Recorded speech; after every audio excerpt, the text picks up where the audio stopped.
gars, aujourd'hui on va parler d'une franchise mythique, Big Apple, New York City, Manhattan. On va bien sûr parler des New York Knicks et plus particulièrement d'une période que Brice Ancel a dû bien kiffer parce qu'on va parler de la période la plus obscure de l'histoire de cette franchise, l'une des périodes les plus obscures.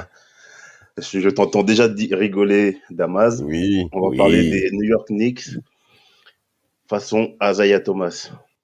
Ah, Isaiah Thomas. En parlant d'obscurité, il aura causé des problèmes à Michael Jordan, en effet, dans le passé. Mais il aura aussi causé de gros problèmes aux Knicks début 2000. Et je suis bien content que Tim Duncan puisse revenir là-dessus parce que il faut qu'on puisse finir des mecs. C'est vrai qu'il y a eu Phil Jackson il n'y a pas très longtemps, mais il faut qu'on se souvienne que début 2000 aussi, il y a eu de sacrées dingueries de la part de Monsieur Thomas, hein, Polo. Hein. Moi franchement, je suis retombé dessus. Et là, on en discutait même avant le podcast. On se demande encore comment ça a pu passer. C'était tellement gros que c'était l'éléphant dans la dans la prairie ou enfin c'était je sais pas, c'est incroyable. Moi franchement, après j'ai jamais été JM donc peut-être que il y a des choses qui peut-être nous dépassent qu'on est à la position. Mais quand même, comme on en parlait tout à l'heure, tu me disais que c'était quand même un businessman aguerri. Il y a quand même En des effet. notions élémentaires. Plus, plus que limite, hein. Franchement. Élémentaire. Vas-y, ma panda. Non, mais c'est juste pour compléter ce que dit Polo. Quand tu es GM, que tu fasses une erreur ou deux sur une saison, bon, que tu te plantes, ça arrive à tout le monde. Ça arrive à des mecs comme Pat Riley ou Phil Jackson, comme tu as dit. Mais quand tu te trompes sur une aussi grande période, dans une franchise où quand même, tu as quand même pas mal d'avantages, gros marché, etc., pour moi, c'est impardonnable. Je sais pas ce que tu en penses, Damas, mais ce Bah, mec-là, fut un autre temps, il serait passé à oui, la guillotine, je pense, hein, pour moi que ça. bien sûr. Surtout que rien ne présageait à cela par rapport à l'après-carrière d'Asa Thomas, qu'on rappelle en effet double champion NBA avec Détroit, en effet, hein, cinq finales de suite en finale de conférence avec Détroit. Donc au niveau carrière, rien à reprocher à ce monsieur. Il a été exceptionnel et en effet, pour rassurer Samuel, il est à la deuxième place des meilleurs meneurs en NBA. Par contre, au niveau des postes à responsabilité en NBA, ça c'est autre chose. Mais avant ça, il y a quand même des choses qu'il fait au niveau business, poste après carrière, bien entendu. Il est directeur général de plusieurs sociétés d'entreprises et d'investissement. Il lance des entreprises commerciales également dans l'immobilier. Il investit également dans tout ce qui est social. Franchement, il fait même du développement de terrain. Asa Thomas est un homme d'affaires aguerri jusqu'à, en plus, messieurs, à ce en avril 99, il devient le premier Afro-Américain élu au Conseil des gouverneurs de la Bourse de Chicago.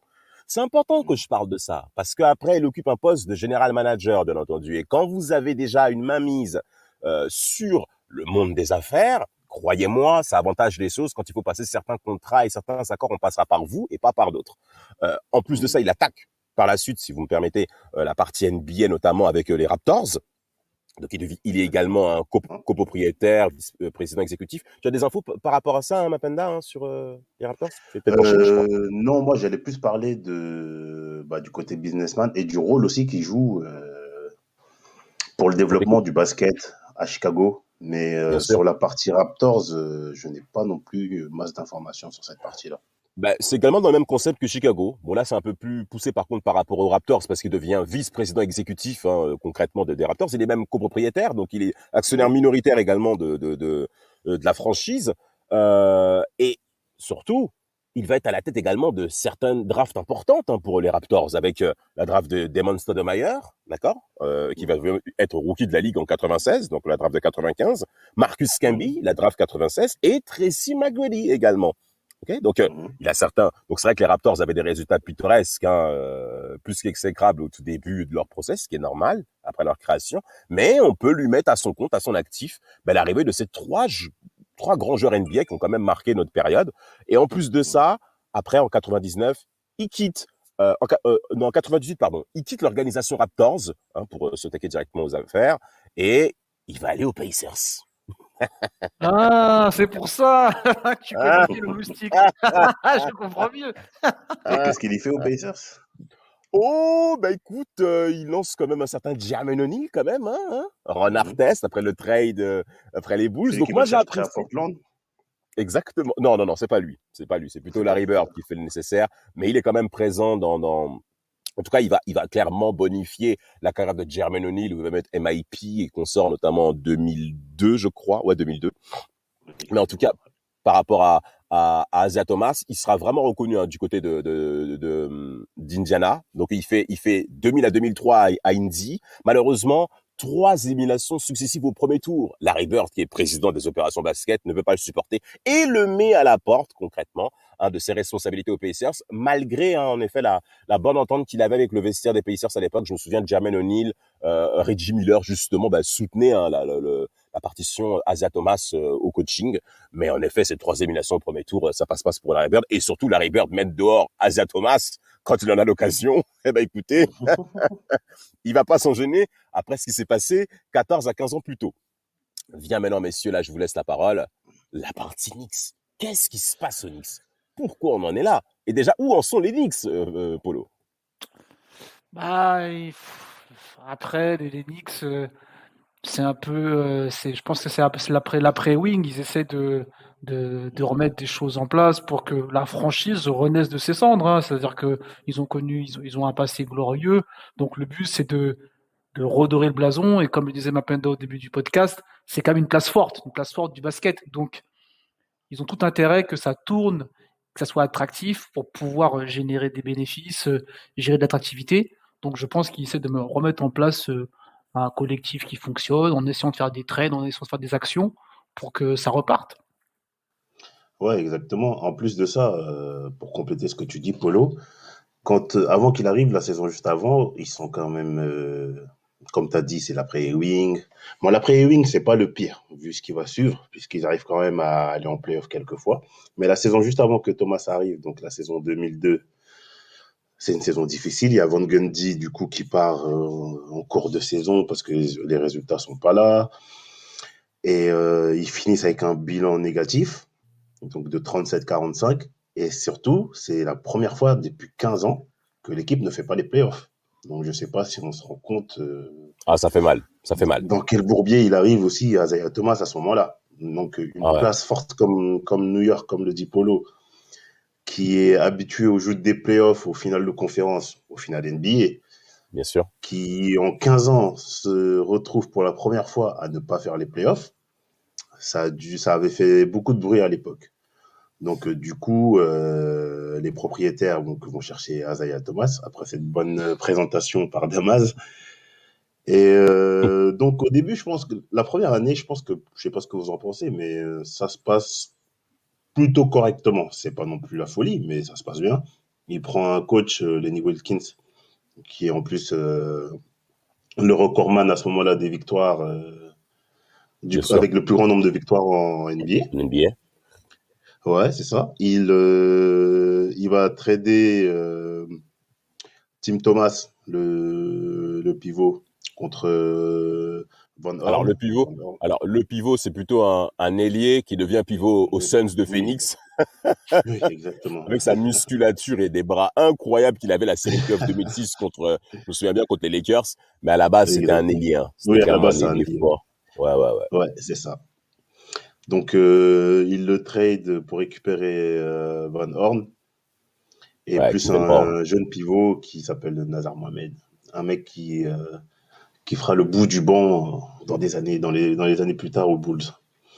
Donc, cette première année, elle se passe plutôt quand même. Bon, c'est pas ouf, mais bon, l'équipe elle arrive à aller en playoff. Mais C'est ça. malheureusement, ils sont vite balayés par les Nets qui sortaient d'une finale ou qui vont pour aller en finale, je crois, qui vont pour aller en finale. Et donc, ils se font sweeper dès le premier tour. Donc, je ne sais pas ce que vous pensez vous, de cette première année, mais moi, perso, je trouve quand même Ah, que elle est encourageante. oui, elle est encourageante. Elle est Elle est encourageante. encourageante, surtout que ça n'avait pas bien commencé, hein, parce que le GM en place, qui était Leiden GM Ouais. au tout début de la saison, Mhm. il est déjà conspué par les supporters des Knicks, dont on sait très bien qu'ils sont très durs Exigeant. termes de résultats, exigeants, parce que c'est les Knicks. Et En plus en de ça, effet, excuse-moi juste de te couper, je t'en prie. quand tellement ils sont exigeants, quand par exemple un an avant Van Gundy part, les résultats sont pas fous, mais le bilan est positif. En Parce plus, qu'il part après 10 il part après 19 matchs, mais il est déjà à 10 victoires pour 9 défaites. Donc non, c'est mais pour dire le degré de pression qu'il peut y avoir dans cette franchise quand même. exactement, exactement. Les Knicks, en gros, c'est euh, comme les grandes équipes que nous avons en Europe au niveau du football. Euh, Oui. il n'est pas normal de ne pas être performant. Et en fonction de ça, les supporters de Nice vont bien le rendre, la communauté Nice va bien le rendre. Et il faut dire que Scott Layden, qui était donc général manager au début de cette saison 2003-2004, démarre très mal son bilan avec 7 défaites en 9 matchs. Polo, Mm. généralement, c'est la porte contre nos Knicks et c'est ce qui va se passer. Asia Thomas arrive comme étant le sauveur pour les Knicks. Ouais, mais comme tu viens de le dire, malheureusement, le fanatisme, ça obstrue aussi la logique. C'est-à-dire que là, on sait très bien que c'est un bourbier et on sait très bien que ça va prendre du temps à se décanter. Donc en vrai, si on analyse avec du recul, on sait que ça va prendre du temps pour se remettre en place. Et c'est vrai que malheureusement, quand tu es fanatique, tu n'as pas la patience d'attendre que les choses se mettent en place. Tu veux des résultats tout de suite. Tu veux des résultats tout de suite et en plus ça va il va mettre en place un trait très important quand même côté Knicks au cours de cette saison Mm. 2003-2004. Marbury va arriver aux Knicks en Ouais. échange avec Antonio McDyess. Antonio McDyess, ailier fort des Knicks à cette époque, qui va donc lui faire le trajet inverse du côté des Suns. Et ce qui se passe, c'est que Marbury, bien entendu, va devenir une figure importante, parce qu'on sait très bien que c'est un homme des playgrounds, Marbury, son attache avec New New-Yorkais, ouais. York, bien sûr, New-Yorkais de racine, eh ben, ça va rentrer, en effet, dans le modèle de cette franchise. Et juste après, à la saison 2003-2004, 2004-2005, pardon, les choses vont être compliquées. Après avoir perdu le derby, de playoff, premier tour de playoff Oui, contre, ouais, contre les contre les Nets, Nets, de oui. Ouais. 0-4, un vrai sweep. Mm. Oui, oui. 2003-2004, Bah, là, c'est le début des problèmes. En fait, voilà. pour moi, c'est même pas le pic, parce que le pic, pour moi, ça reste la période 2006, où là, vraiment, il Oui, va, il va sombrer. on va y venir. Mais, On va y ouais, venir. mais pour 2004, quand même, quand on prend du recul, on se dit, bon, c'est pas non plus une énorme dinguerie ce qu'il prévoit de faire. Déjà, il fait venir Jamal Crawford, donc, qu'on connaîtra par la suite comme un fabuleux sixième homme, notamment du côté des Clippers. Les Alan Clippers, bien Houston sûr. qui prend sa retraite. Donc, Ouais, il lâche. C'est fini. ouais, ouais, donc là, trop miné par les blessures, genou qui ne tient plus. Ouais, Mais vraiment. la vraie erreur pour moi sur cette saison-là, c'est quand il trade Nazar Mohamed, donc qui est jeune pivot, qui n'a pas un gros contrat, pour Mhm. faire venir Malik Rose, C'est ça. qui lui qui est déjà bien vieillissant après ses années aux Spurs et qui a un contrat énorme en fait. Donc, et Ouais, là, on va voir par la suite que ça va avoir une importance capitale Ouais. sur la masse salariale au fil des années. Mais se séparer pour moi déjà d'un jeune pivot que tu n'as pas encore fini de développer contre un autre joueur avec un contrat de 4 ans alors qu'il est déjà vieillissant, pour moi ça c'est déjà la première grosse erreur en termes de trade C'est la, et- Oui, vas-y, je t'en ouais, prie. c'est la première alerte, c'est-à-dire qu'on se dit, Ouais, bah, voilà. comme on disait tout à l'heure, en début de podcast, euh, en tant que businessman aguerri, connaissant les affaires, tu flaires un peu les mauvais coups. Tu sais que ça, c'est pas un coup qui va te rapporter à moyen ou à long terme. Donc là, comme tu dis, le Exactement. mec, il a un contrat de 4 ans, il est plus tout jeune. Tu t'embarrasses pas à avoir une charge en plus avec tes problèmes que tu as déjà. Mm. Et en plus, surtout qu'à la suite de ça, les résultats, ils vont pas suivre. La saison, elle est vraiment pas bonne. Il y a de nombreux clashs avec le coach, Lenny Wilkins, qui finit par démissionner. Tout à fait. Il y a un entraîneur intérimaire qui va venir entre-temps, mais la mayonnaise ne va quand même pas prendre. L'équipe, bien évidemment, rate les playoffs. Donc, ça commence à devenir bien problématique parce que tu passes de 15 ans sans playoff à juste une campagne de playoff en 3-4 ans. Donc là, ça En 4 commence ans, ouais. vraiment à. C'est ça. Ouais, donc là, ça commence ça commence à vraiment peser auprès des supporters et au niveau de la presse où la pression, elle est de plus en plus, les critiques pleuvent, en fait. Et là, 33 victoires, ouais, 33. c'est Excuse-moi, ça. termine, excuse-moi, ma peine, vas-y. Oui, vas-y. Non, c'est bon. Bah, J'allais enchaîner sur merci. 2005, mais vas-y, fini. Ah ben parfait. Ben, saison 2004-2005, 33 victoires, 49 défaites. 49 défaites. Et quand vous rajoutez, en effet, comme tu l'as dit, Mpenda, le gros contrat de Malik Rose, c'est là où ça devient compliqué. Alors, à sa décharge, messieurs, si vous le permettez, Asia Thomas est dans une franchise où on veut du résultat maintenant. Comme vous C'est l'avez ça. dit, Nazar Mohamed est un jeune pivot remplaçant qui est en pleine formation. Malik Rose, qui vient de cette draft 96, devient guéri, commence davantage à être présent. Il a été performant chez les Spurs, il a été champion chez les Spurs. Donc son arrivée sonne de manière logique pour faire croître les Knicks en termes de résultats. Cependant, les Knicks sont déjà lourds financièrement. Ils ont déjà une masse salariale colossale. Et quand tu viens rajouter Marbury un gros prend déjà contrat le comme billet, celui hein. de Rose, pardon? Marbury prend déjà un vrai billet. Mais bien sûr, mais comment Starbury, celui-là, même lui-même, qui d'ailleurs qui n'a pas fait forcément de gros efforts non plus pour être performant, ça soit bien sous son magot, et Malik Rose vient rajouter ça. Donc on peut se dire que c'est pas un bon choix de la part d'Asa Thomas d'avoir opté pour Malik Rose, et qui d'ailleurs ne sera même pas performant hein, concrètement sur la durée par rapport à ça. Saison 2004-2005 décevante, 33 victoires, 49 défaites comme je l'ai dit. Mais la saison 2005-2006, messieurs, si vous le permettez, c'est là où les choses vont vraiment se gâter. Ouais. Polo. Bah ouais, c'est comme on l'a dit, hein, c'est l'ouverture des enfers. Hein. C'est-à-dire que là, on Ah, commence j'avais à pas vu ça rentrer comme ça. dans les bails vraiment L'ouverture des obscurs. enfers. C'est vraiment tout ce qu'il y a de plus, vraiment les mauvais choix qui s'enchaînent. Euh, enfin, moi, j'ai relu là pour le podcast, mais tu te demandes en vrai s'il n'était pas aveugle, quoi. S'il avait perdu la vue ou si il savait plus Ou compter. pas. Parce que franchement, tu regardes ça, tu dis mais c'est improbable. Mais Bah improbable en après, quoi? Ah, ma peine, vas-y. là aussi, on peut se dire que, avec le recul, est-ce que à cette période-là, il avait tort? Parce que il fait quand même venir en coach Larry Brown, donc Larry Brown qui sort de un titre et plus une finale sur 2 années d'affilée avec Tout à fait, Détroit. Donc tout à fait. Larry Brown, c'est l'un des meilleurs coachs à ce moment-là en NBA. Donc c'est un Sur le coach marché, qui bien fait sûr. marcher des équipes. Oui, voilà. Donc quand il le fait venir Polo, tu penses vraiment qu'à ce moment-là, il s'engage déjà dans une erreur? Parce que bon, Larry Non, Brown, pas c'est par quelqu'un rapport à Larry qui, Brown. Non, non, je pense oui, que choisir Larry Brown, en plus il est New-Yorkais d'origine, donc forcément je pense que oui, pour caresser un peu dans le sens du poil les fans, c'est toujours bien. Mais je pense que c'est tous les choix qui vont s'en suivre, qui font que alors on est d'accord, hein, comme on a dit, c'est New York, c'est une équipe qui a besoin de résultats rapidement, mais je pense que c'est comme en politique, il faut expliquer, c'est-à-dire que si tu choisis telle ou telle solution, il y a toujours une contrepartie. oui.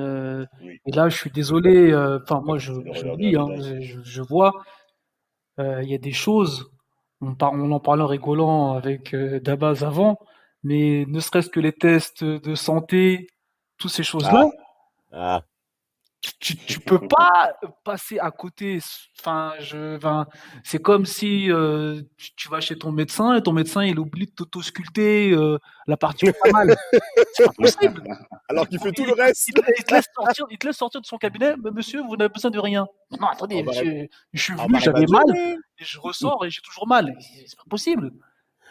Mais alors, avant de préciser par rapport à ce cas-là, qu'on rentre ça bien dans le détail, hein, on rentre bien dans la saison 2005-2006. Alors déjà, draft Ouais. présente pour juin 2005 pour la saison 2005-2006, donc la draft 2006, pardon. Pour la saison 2005-2006, je vais y arriver. Il y a en effet 3 joueurs importants qui arrivent.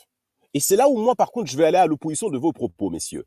Pour moi, Larry Brown n'était pas le coach adéquat pour les Knicks.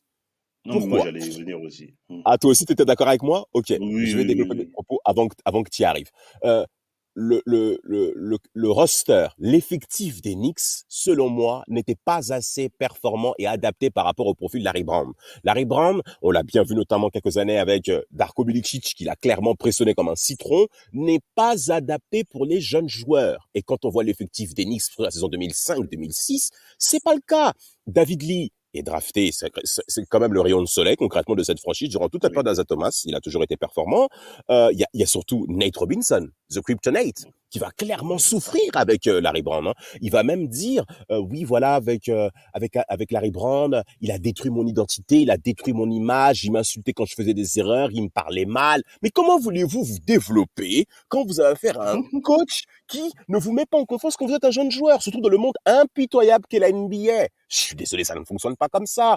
On peut également parler de Jamal Crawford, qui est un joueur extrêmement talentueux, mais qu'on n'a jamais réussi à faire rentrer dans un collectif, notamment au niveau des Knicks. Bon, c'est pas le premier responsable. Mais surtout, là où il faut insister, c'est que très rapidement, il y a des divergences, des conflits entre Larry Brown, Isaiah Thomas et surtout Stephen Marbury.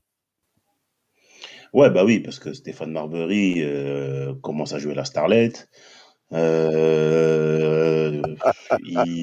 en a marre de pas gagner, mais il y met pas du sien. C'est un ouf. Donc, ouais, c'est un baiser, ce mec-là. Non, lui. Et c'est vraiment, lui, en plus, là, c'est un tournant de sa carrière parce que c'est là où vraiment il va se faire une réputation de cancer de vestiaire et il va définitivement couler. Donc, tu as ça. Et puis, pour revenir aussi sur Larry Brown, donc je pense que, comme tu as dit, c'était pas adapté aux jeunes joueurs, mais je pense que même la franchise, la culture new-yorkaise, qui est un peu bling-bling, etc., ne correspond pas à Larry Brown. Je sais pas ce que tu en penses, Polo, mais Larry Brown, comment il réussit aux Celtics, aux Pistons, pardon. Il réussit avec des joueurs besogneux qui défendent, avec un lien collectif, et surtout, c'est la culture défensive, en fait. Et je pense que vous avez raison. C'est vrai que c'est quelqu'un qui insiste beaucoup sur les efforts. Et c'est vrai Exactement. que après, quand tu es jeune joueur, t'as pas forcément envie de faire des extra sessions à l'entraînement. T'as pas envie forcément euh, de de faire des allers-retours, enfin travailler des exercices qui sont pénibles en vrai. C'est-à-dire que quand tu les fais, si on t'explique pas pourquoi tu fais ces exercices, tu vas pas rentrer dedans. Tu vas dire ouais Oui, mais c'est ça. ça, En fait, le fit, il est pas bon parce ouais, que c'est comme si tu disais à Popovic d'aller aux Lakers, tu vois. Il y a des choses, ça marche pas. Ouais, je vois ce que tu veux dire. Il y a des choses sur lesquelles ça ne peut pas marcher culturellement. oui, Et du coup, ça se ressent direct sur le jeu. Et en plus, à ce moment-là, New York est en mode reconstruction. Je sais pas si le but final était quand même d'aller en finale, de conf ou de gagner, mais au moins d'avoir des résultats décents et de proposer du jeu. Larry Brown, quand il sort de 2 finales NBA, je pense que c'est pas le projet qu'on lui vend. Lui, je pense qu'il veut retourner en finale. Et s'il le fait avec la franchise de sa ville, je C'est pense que c'est merveilleux. encore plus gratifiant. Oui, c'est encore plus gratifiant pour lui. Ah, Mais je bien pense sûr, que bien sûr. on l'a menti quelque part parce que à New York, vu l'effectif, Menti. les Alors, forces en présence, oui. Asa Vas-y, je Thomas t'en a quand prie. même, merci. Alors, Asa Thomas a quand même fait en sorte de lancer les négociations avec Larry Brown en pleine finale NBA 2005. Hein. Il faut que nos jeunes Ouais. auditeurs comprennent ça. Hein. C'est que les Pistons de Détroit, pendant cette finale en NBA 2005 face aux Spurs de San Antonio, qui a été très dur pour les deux équipes, ils se sont sentis trahis quand Larry Brown s'est permis de signer et d'officialiser son départ avec les Knicks en pleine finale NBA. Mais c'est pour vous dire à tel point que c'est un monde impitoyable. En plus de ça, Zia Thomas, je vais continuer encore dans cet élan, car c'est lui le personnage central de cet épisode, s'est même permis de signer un contrat de 30 millions de dollars sur 5 ans à Jérôme James. Est-ce que vous vous souvenez de Jérôme James qui a fait... franchement, tu vois déjà, tu vois que c'est un truc qui est pas clair. Tu vois que Non, c'est mais honnêtement, attendez, messieurs, attendez, on va bien rigoler. Jérôme James, on lui a donné 30 millions de dollars parce qu'il a été performant en playoff en sortant les Kings du premier tour 2005, d'accord? Mais également en étant performant face aux Spurs de San Antonio en demi-finale de conférence Ouest 2005. Il n'a jamais eu ces stats en carrière. Jamais. Et le contrat que va lui donner les Knicks à l'issue de cette saison, les Sonics ne peuvent pas s'aligner. C'est Donc, fou. Asa Thomas pense avoir donc eu le bon élément nécessaire qui va faire bouger la franchise. Mais en contrepartie, il y a un autre homme qui arrive aussi au Knicks et qui joue le même rôle et au même poste qu'Asa Thomas. Un certain Eddie Curry, qui lui a clairement refusé ses tests cardiaques en fin de saison dernière à cause de battements irréguliers qu'il a eu à la fin de la saison 2004-2005. Et il refuse de faire les tests. Eh ben pourtant, Isaiah Thomas va quand même mettre en place un trade. Messieurs, vous connaissez un peu le détail de ce trade avec Eddie Curry? Non, pas très exactement. C'est quoi c'est le trade avec les 3 joueurs, avec C'est Tim ça là. Thomas, Michael Sweeney et Jermaine Jackson, c'est ça? Voilà, c'est ça. Parfait. Incroyable. Et 2 tours de draft, je crois aussi. Et c'est ça, ouais. Plus les tours de draft, ouais. Ouais, mais vraiment, quelle dinguerie. Mais ça, je pense que c'est l'erreur, c'est la pire erreur qu'il ait faite. Enfin, sur Eddie Curry et Jérôme James. Parce qu'en plus, je sais pas si vous vous rappelez de Jérôme James quand il arrive, le physique qu'il a en fait. Le mec ne court pas. Oui, il est en gros. retard sur les. Ouais, non, il est gros. Il est hors de Il est en forme. retard sur il est hors de forme, il est en retard sur les transitions défensives. Le mec fait 2,16 m, il ne prend pas un rebond. Vraiment? Donc, non, c'est dramatique là, Non, mais ce qu'il a fait à Zaya. Mapenda, les stats de Jérôme James, avant sa suspension au mois de janvier 2006, parce qu'il arrive en retard encore une fois à l'entraînement, il sera suspendu. Il sera en 9 minutes de jeu, 3 points et 2 rebonds pour 30 millions de dollars sur 5 ans. C'est indécent. Alors, pour être au plus précis par rapport au trade de Eddie Curry, il sera échangé contre Tim Thomas, en effet, qui ira aux Bulls, contre 2 premiers, et en plus de 2 premiers tours de draft. Donc, vraiment, incroyable. Hein. Et pour insister par rapport à Jérôme James, il trouvera le moyen d'être suspendu par les Knicks après un énième retard à l'entraînement. C'est tout simplement catastrophique. Quelles sont les solutions que doit mettre en place, selon toi, Polo, Asa Thomas face à ça? Bah, déjà, moi après, je suis pas GM. Après, j'ai pas la science infuse, mais comme on disait au début du podcast, ce qui compte en vrai, c'est le salary cap, tout ce qui permet d'alléger ta masse salariale pour que tu puisses être attractif pour pouvoir récupérer des bons joueurs. C'est vrai que si tu es plombé, forcément, c'est plus difficile de d'être alléchant ou d'attirer des gens. Parce que déjà, de base, c'est comme si tu es déjà endetté, mais tu veux continuer à prendre de l'argent. Tu ne peux pas, c'est pas possible. Autant assainir tes finances, essayer de faire en sorte que ça soit clair, et ensuite tu peux dire, ok, ça va, je peux me présenter des projets intéressants, me dire voilà, mon gars, on a de la place, on a de l'argent à donner, de façon avec telle condition, et puis ça roule. Mais là, je pense que ça a été fait en tout dépit de bon sens. C'est-à-dire que Exact, franchement, c'est ça moi, en fait. quand j'ai lu, je me suis dit, mais c'est une blague. En fait, là, il se trompe, c'est une fausse page, une fake page. Mais non, c'est réel. Mais en plus, en fait, le problème, c'est que quand tu signes des joueurs comme ça, parce que franchement, il faut se l'avouer, il n'a pas bossé, Azaya, pour faire signer un contrat comme ça à James, parce qu'il a sorti deux bonnes séries de Ouais, playoffs. C'est il a un pas truc de creusé. ouf. Tu peux lui donner un petit contrat, bon, ok, tu mises un peu sur lui, mais tu lui donnes 30 millions. Mais 30 30 millions. millions. Mais regardez même les résultats Et des en Knicks. plus, Vas-y, je t'en prie. oui, en plus, j'allais braquer sur ça. En Ah bah plus, vas-y. tu demandais à Polo quelles peuvent être les solutions. Il n'a pas de solution parce que ces gens-là, les OGM, ils voient, ils regardent les matchs. Comment Exact. qui va aller récupérer un joueur à 30 millions qui est hors de forme, à 2,16 m, qui prend 3 rebonds ou 2 rebonds en 10 minutes? Non, mais qui est fou pour Ridicule. faire ça? En plus de ça, si encore, si encore, euh, si encore les résultats étaient bons, on peut dire, Ouais. mais les résultats ils sont catastrophiques. Je me rappelle de séries de défaites Ouais. qui sont monstrueuses. Le Mais mois mais de. bien sûr. Oui, vas-y, je t'en prie, vas-y, enchaîne. Le mois de décembre, il y a 7 victoires pour 21 matchs jusqu'en décembre. Bon, après, il y a des trades, il y a la trade deadline au mois de février, qu'Asa Thomas va quand même être actif en permettant l'arrivée de Stevie Franchise en échange de Trevor Ariza, qui a été drafté en 2005, et Penny Hardaway, hein, notre fameux Penny, hein, ex-Shaq et ex-Magic. Et également un autre trade important, c'est Jalen Rose qui va arriver aux Knicks, Ouais. donc il va quitter les Knicks, pardon. Ou qui va arriver aux Knicks, pardon, en échange d'Antonio Davis, qui lui donc sera envoyé aux Raptors. Mais tu sens clairement que c'est clairement un effectif en désordre. Il est très talentueux, hein.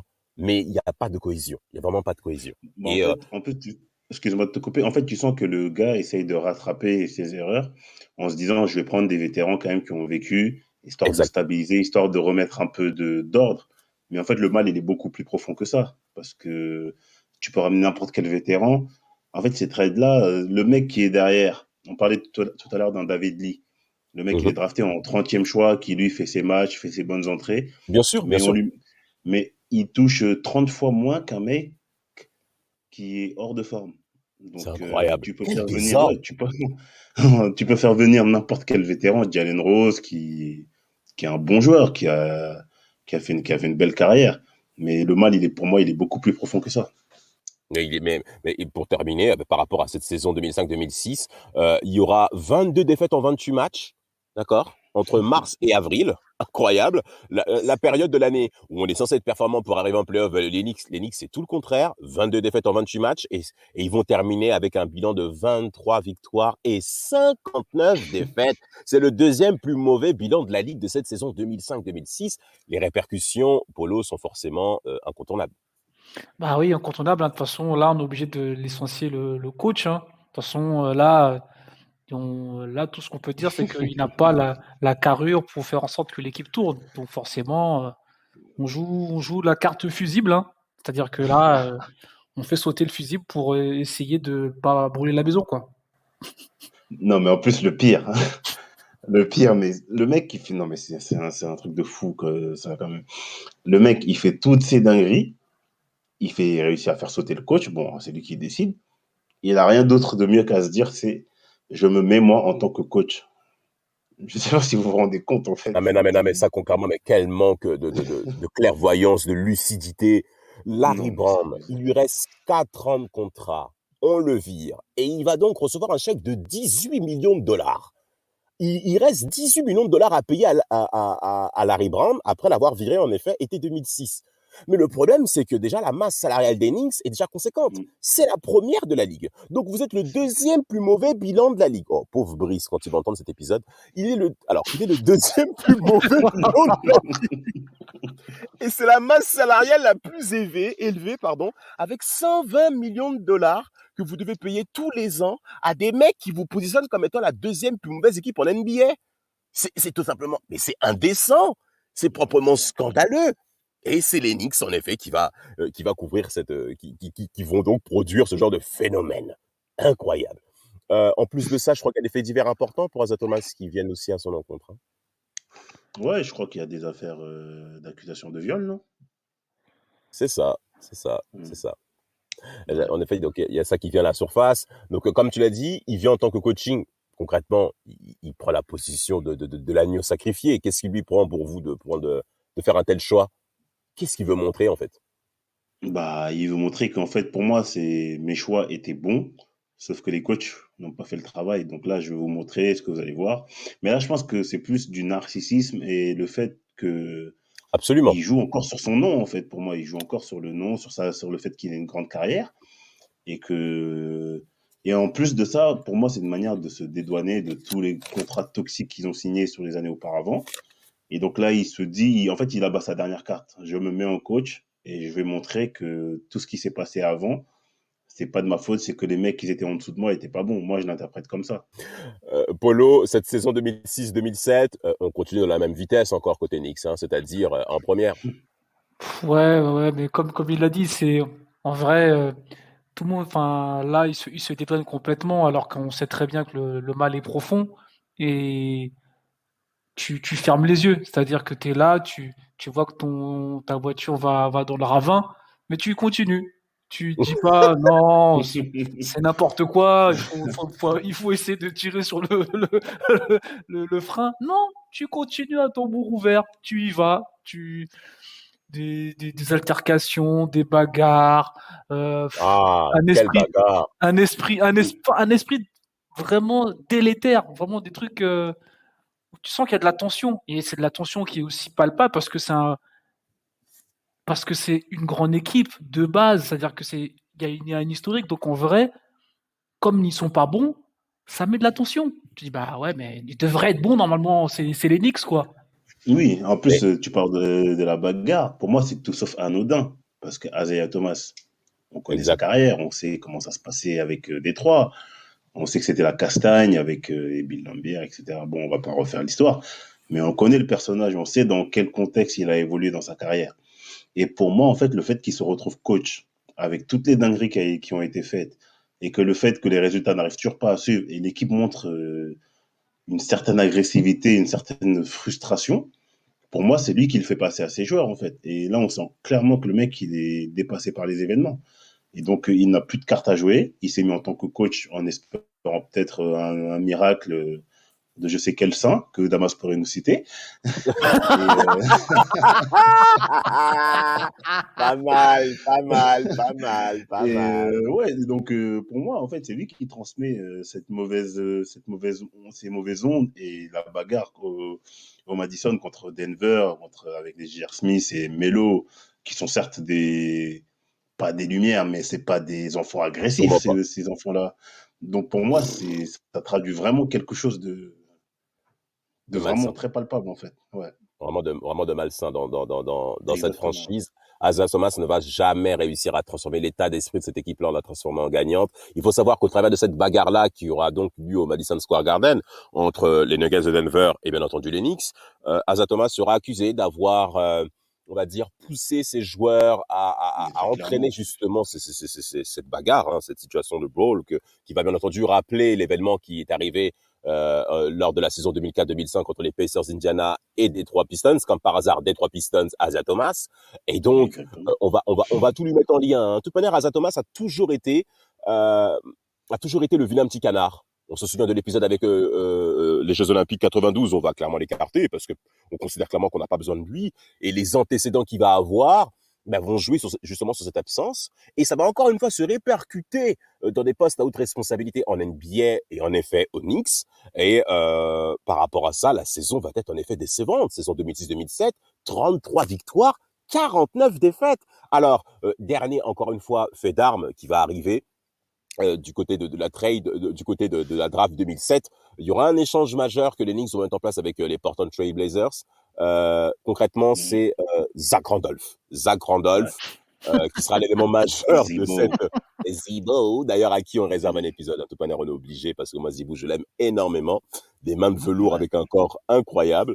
Euh, il est très bien payé. Il a un très gros contrat. Et les Knicks sont déjà chargés, comme je l'ai dit précédemment. Et Isaiah Thomas trouve encore le moyen de rajouter un homme dans la liste. Oh, mais Isaiah alors, Thomas, c'était le précurseur de cet élève en vrai. les crédits à C'est la incroyable. consommation. Mais c'est abusé. Je sais pas, mais c'est incroyable. T'as pas d'oseille, mais tu continues à Tu t'enfoncer dans les continues. trucs. Tu continues. Le mec, il trade donc Channing Frye et Stevie Franchise du côté des Blazers. En échange, il y aura Jones, je sais même plus comment il s'appelle déjà celui-là. Là. Non, alors Zach Randolph bien entendu, Dan Dico Et Fred et Jones. également Fred et Jones. Fred Jones. Fred Jones, exactement, l'ancien joueur des Pacers, tout à fait dont je me souviens en effet. Là, ça revient à la longue. Mais le transfert ne prend pas et la saison 2007-2008, malgré certaines éclaircies, hein, avec David Lee, Robinson qui joueront bien au basket, mais avec à 23 défaites et 23 victoires et 59 défaites à nous. 14e à l'Est, messieurs. 14e. Pourquoi les supporters des Knicks continuent à rester, à votre avis? Bah, pour la ferveur, la passion, ça reste quand même la mecque du basket, New York. Donc, en fait, New York, c'est un peu comme l'OM, tu vois, si je devais comparer. Tout, malgré il peut se passer n'importe quoi. Ouais, À c'est vrai. chaque début de saison, tu as une espèce de hype, Ouais, ouais. d'espérance qui arrive, dont on ne sait pas pourquoi. Après, il y a aussi un manque de lucidité, je pense, de la part des supporters des Knicks. Comme ceux de Je pense Marseille. que, Hein. oui, comme ceux de Marseille. Donc, je pense que chaque saison, ils se disent, bah non, cette saison, c'est la bonne. Et ils tablent tout sur un passé glorieux, comme disait Polo. Mais sauf que quand on regarde la réalité des choses, quand on regarde les effectifs en place, les choix qui ont été faits, les choix de draft qui ont été faits, ça ne peut pas marcher. Ça ne peut pas marcher. Et pour moi, le Big Boss, il aurait dû couper ça dès l'histoire avec Eddie Curry, parce que En vrai, c'est là l'énorme dinguerie, en fait. C'est là que tu te dis que le mec, déjà, il est pas bon. En plus de ça, il donne des contrats à des mecs qui méritent même pas un salaire minimum. Non, mais il faut dire les choses à un moment donné. Donc, moi, je comprends pas, en fait, pourquoi 5 ans, c'est trop long. 5 ans, c'est trop long. Et je pense c'est les seuls responsables, en fait. Ils sont les seuls responsables. Je parle pas des supporters, je parle vraiment de la franchise en elle-même. Parce que tu ne peux pas enchaîner autant de saisons catastrophiques avec, en plus, en ayant la masse salariale la plus importante de NBA et finir dernier ou avant-dernier de conférence. C'est pas possible. Polo, un mot. Ouais, non, mais c'est ça. Je pour pense ça. que, comme l'a dit Mapenda, il y a des gens qui ont fermé les yeux. Et que ça soit du côté de Isaiah Thomas comme la direction, c'est dans une boîte normale, on te met un carton jaune, on te met un carton rouge, et après on dit monsieur, il faut prendre la porte. Là, ça fait, comme l'a dit Mapenda, 5 ans le mec, il prend que des cartons jaunes, il prend jamais de carton rouge. Ah bon, et c'est pas logique. Alors soit il y a des complices, c'est des gens qui profitaient du fait qu'ils faisaient des dingueries pour se gaver et ne pas être touché, parce qu'en vrai, c'est toujours le même principe, hein, c'est le principe de fusible. Si c'est lui qui est fautif, on va dire que c'est Isaiah Thomas qui a fait de la merde, mais en vrai, il a fait de la merde parce qu'on l'a aidé aussi un peu à faire de la merde. Il y a quelqu'un qui a accepté. Et c'est ça que dit Mapenda, c'est que certes, il n'a pas fait les bons choix, mais quelqu'un de normal en direction, il dit non, par contre, je t'ai laissé une fois, 2 fois, mais là, on va arrêter. Merci, c'est gentil. Merci, au revoir, monsieur. Mais c'est très simple. C'est la première fois dans Team Duncast qu'on traite les Knicks, c'est sans doute pas la dernière fois. Et en fonction de ce qu'ils ont montré, on peut vraiment dire que c'est une ville qui ne dort jamais, mais malheureusement, c'est une ville qui dort dans la défaite.